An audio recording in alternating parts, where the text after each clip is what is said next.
Eduardo Apio. Suba na canoa, Apio. Bem-vindo. Oi, meus amigos, tudo bem? Estão me escutando? Tudo bem? Sim, tranquilo. Sim. Que ótimo. Olha, obrigado pelo convite. Que entrevista maravilhosa essa do professor doutor Daniel Caro. Estava acompanhando aqui, espetacular. Uma clareza, né? Uma sobriedade aí de argumentos. Maravilhosa entrevista. Realmente, vocês têm um time de ouro aí. Obrigado por me abrir um espaço aí para divulgar um pouco também do meu pensamento, dos livros que nós temos editado aí em parceria com o Salve Cotter. Obrigado. Inclusive, ia começar por aí. Você está lançando um livro, né? Isso. O livro é A Ágora e o Algoritmo. Isso, exatamente. Está aqui o livro. Foi lançado agora no dia 1º de maio, foi lançado em São Paulo, lá na livraria Martins Fontes.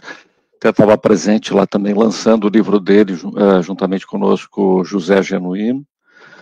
Foi um dia espetacular, realmente, né? Paulista estava cheia, havia toda aquela comemoração do Dia do Trabalho, e por conseguinte também a livraria estava cheia, foi realmente um sucesso, um papo muito bom.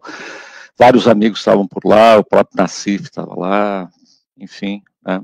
Então o livro trata do seguinte, de que maneira as redes sociais estão sendo utilizadas para, né, impactar nas eleições no Brasil e no mundo.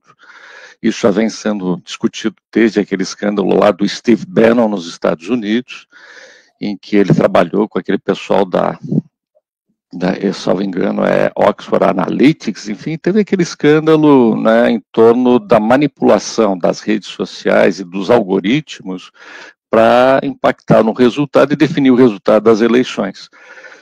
Desde 2007, os Estados Unidos convivem com essa realidade, né, com a questão, o próprio Barack Obama teve um impulso muito fundamental ali para a eleição dele, antes disso ele era um desconhecido, só que chegou num ponto em que os donos das redes sociais, né, não é só o Elon Musk e os outros, estão, né, se sobrepondo à soberania das nossas autoridades, das nossas instituições, especialmente nesse debate desleal que está sendo feito contra o Supremo Tribunal Federal.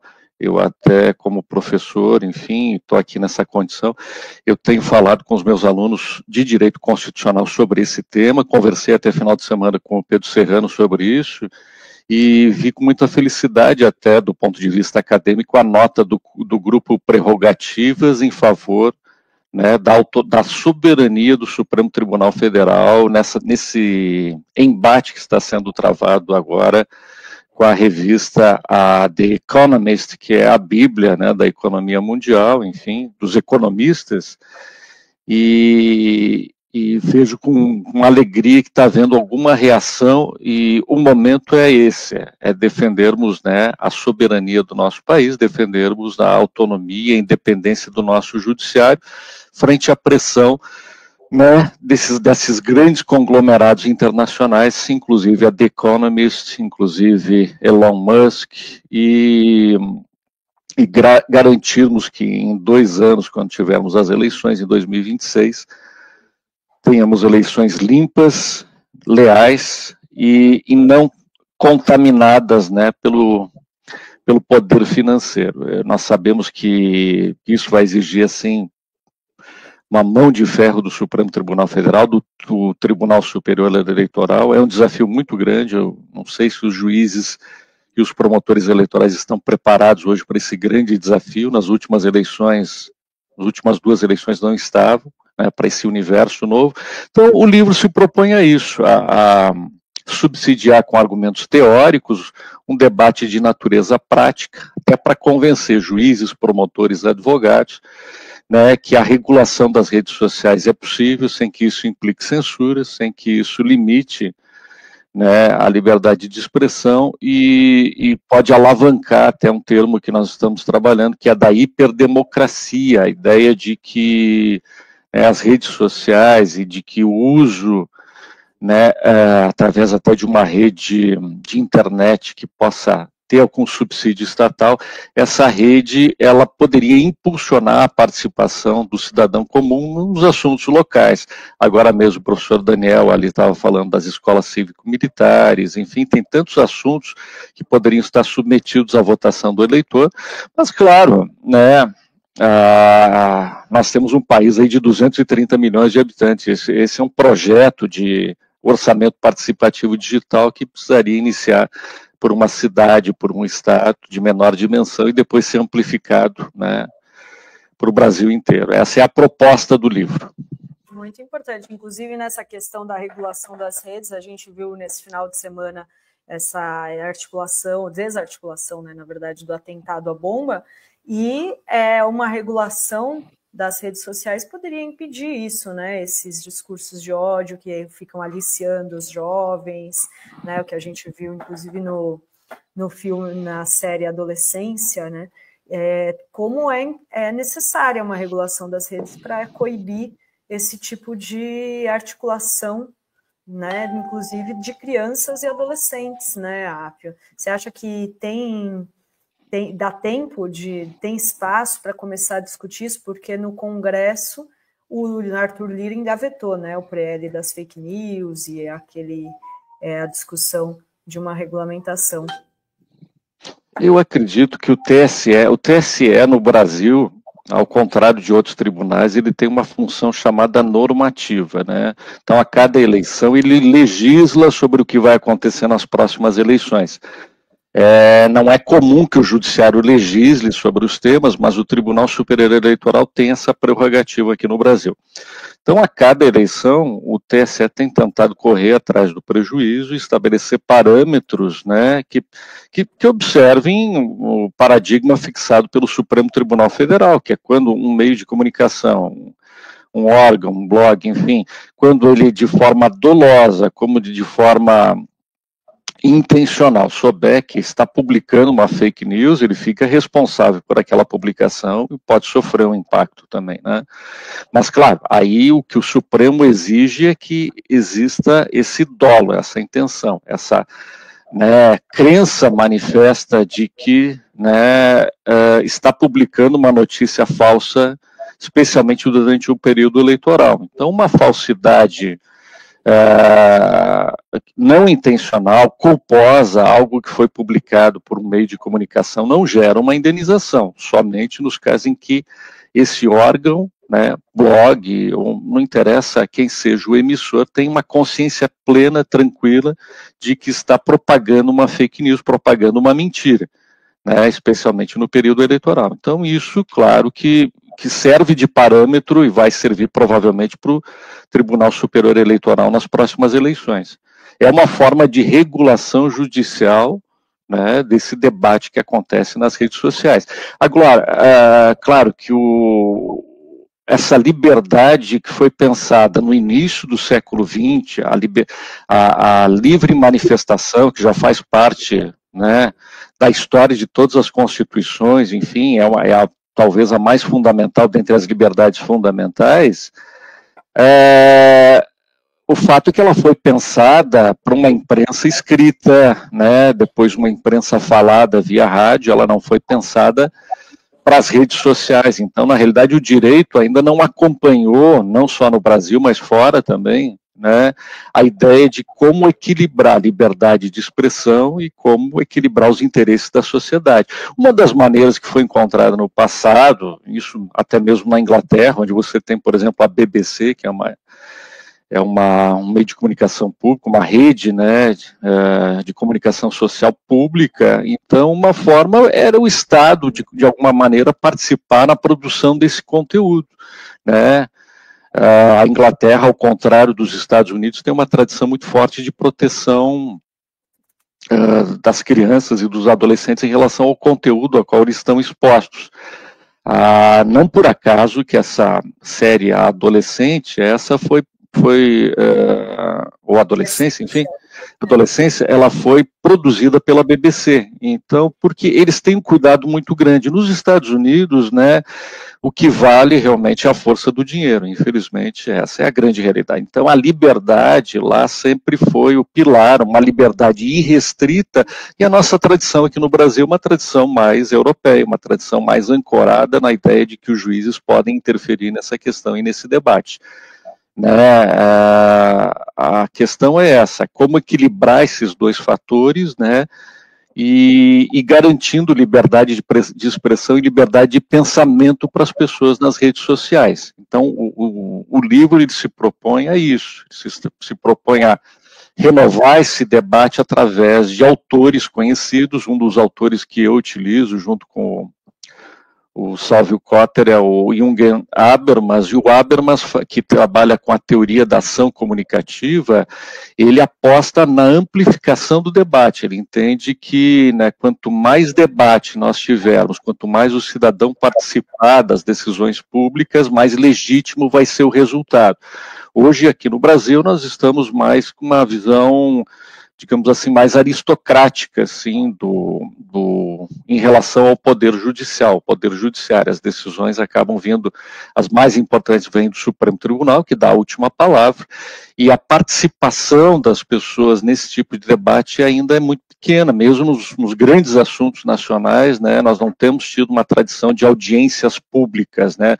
Um ou outro caso, por exemplo, o Supremo Tribunal Federal, quando tratou do direito à saúde, direito a medicamentos de alto custo, cirurgias de alto custo, pagas pelo SUS, o ministro Gilmar Mendes ele promoveu algumas audiências públicas, convocando cientistas, professores da área, gestores públicos para ver o impacto, mas de uma maneira geral ainda nós somos refratários ao debate, por isso que eu me encantei tanto com a entrevista ali do professor Daniel Cara, quando ele sugere que, né, o debate está empobrecido, né, ele foi amplificado em termos de espaço, né, o real o virtual se sobrepôs ao real, dando uma noção falsa, né, uma versão vertiginosa de que hoje, né, o mundo só acontece no virtual e não no mundo real, o que não é verdadeiro. No mundo real nós temos aí um governo eleito com forças progressistas e operando dentro de uma Constituição social-democrata.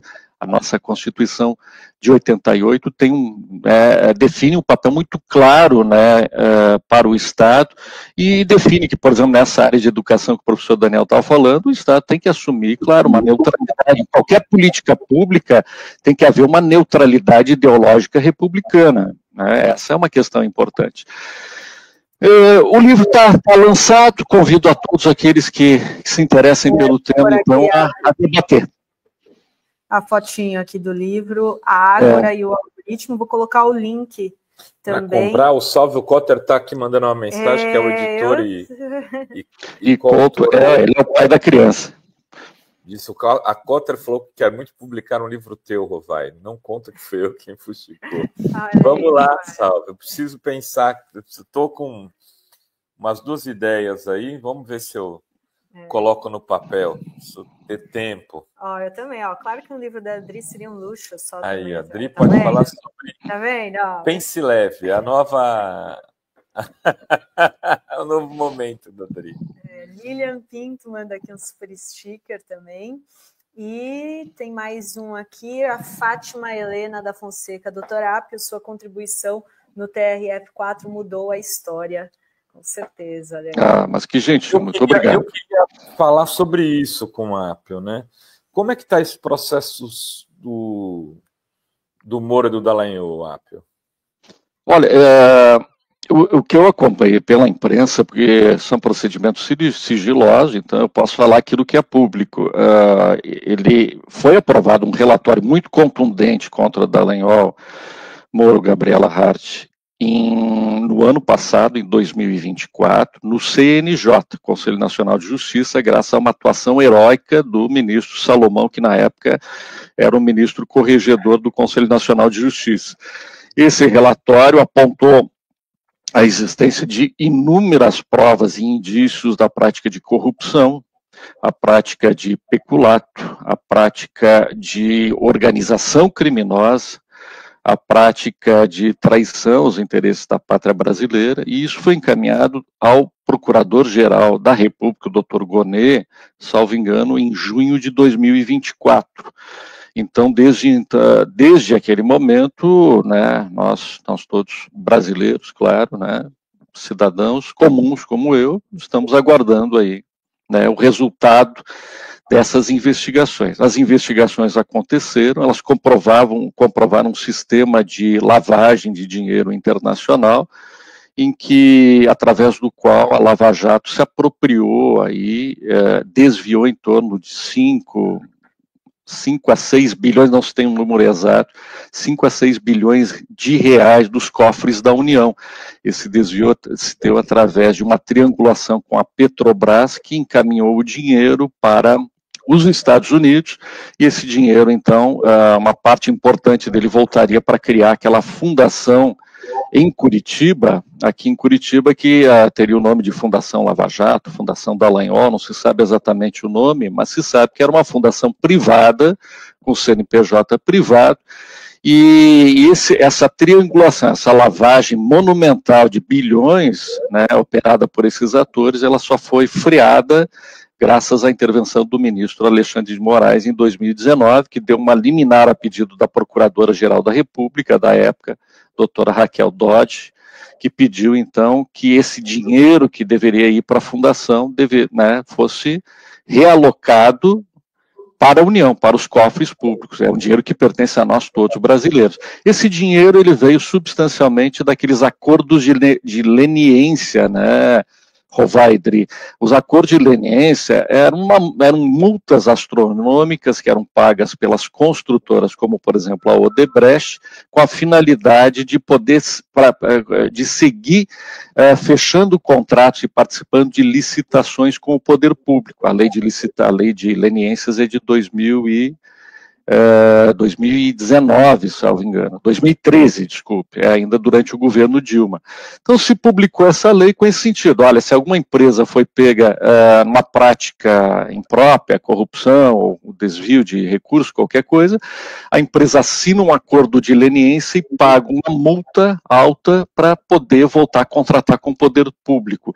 Esses acordos de leniência, na época firmados aqui em Curitiba e homologados pelo Sérgio Moro, e que colocou depois sigilo absoluto sobre todos esses processos. Eu vim a retirar esse sigilo quando eu assumi a vara, em 2023, mas o fato é esse, o fato é que nem mesmo a União estava sabendo do conteúdo desses acordos de leniência. O resultado foi que os executivos das principais construtoras entraram nesse trem da alegria, saíram totalmente impunes, com uma imunidade praticamente completa. Foi um grande trem de alegria e de impunidade promovido pela Lava Jato de Curitiba, e especialmente os executivos da Odebrecht, aqueles 78 executivos envolvidos na chamada delação do fim do mundo. Todos eles saíram livres, impunes, e a empresa daí arcou com o pagamento dessas multas bilionárias. Esses valores, então, inicialmente não estavam programados para ir para a União, né? Se criou essa arquitetura, essa engenhosidade da República de Curitiba, criou uma arquitetura que iria permitir uma circulação, aquilo que o CNJ chamou de sistema de cashback. Então, a Lava Jato recebia os bilhões das construtoras, dava um cheque numa cerimônia pública para ganhar dividendos políticos lá para a Petrobras. Segundo os diretores da Petrobras, eles eram ameaçados, né, diretamente pelos agentes da Lava Jato, inclusive mencionam ali o nome do Dallagnol, e esses diretores jurídicos eram ameaçados de serem processados se não mandassem esse dinheiro para o Departamento de Justiça dos Estados Unidos, porque esse dinheiro, então, iria da Lava Jato, a 13ª vara, iria para a Petrobras, da Petrobras o dinheiro iria para os Estados Unidos, dos Estados Unidos ele voltaria para Curitiba, para a Fundação Lava Jato. Esse foi o esquema, essa triangulação, essa lavagem de dinheiro internacional que se criou. É um sistema engenhoso, inteligente, mas escancaradamente criminoso e ilegal.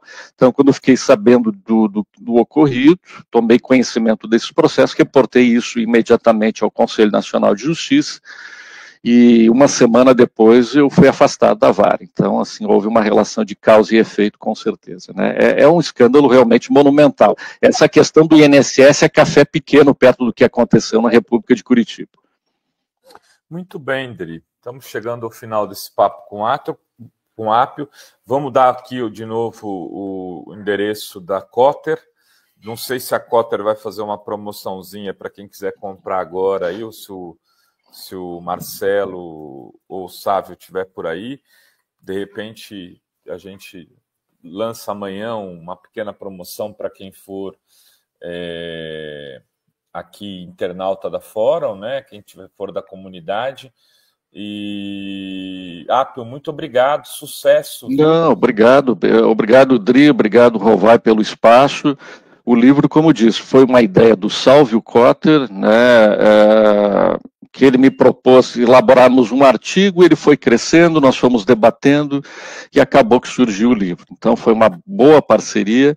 Eu, salvo engano, a Cotter está com desconto promocional já no próprio site, né, um desconto de lançamento, porque o objetivo é divulgar a ideia, né, o objetivo não é financeiro, como também o lançamento do livro anterior lá pela Cotter não foi financeiro. O objetivo, estritamente, né, é ampliar esse debate e lançar uma semente do que pode ser no futuro, talvez, uma democracia digital. Enfim, né, não tenho essa ambição, naturalmente, mas nós queremos ser um dos que estão aí plantando essa semente, buscando inclusão digital, democracia digital, a possibilidade de as pessoas comuns no dia a dia participarem das decisões que afetam o seu município, o seu bairro, a sua escola, enfim, né? Tudo isso é possível, a tecnologia está à disposição. Basta que os governos patrocinem essa ideia, né? Muito bem, ó, tá, eu coloquei o link aqui no chat e tá já com a promoção de lançamento de R$ 79,70 por R$ 49,70, então bora lá garantir o seu exemplar no link aqui que está no chat ao vivo. A gente vai pôr na descrição do vídeo também. Appio, muito obrigada. Valeu, obrigado, pessoal. Obrigado. Tchau. Obrigado por tudo. Continuo acompanhando vocês. Obrigado. Valeu, amigo. Tchau, tchau.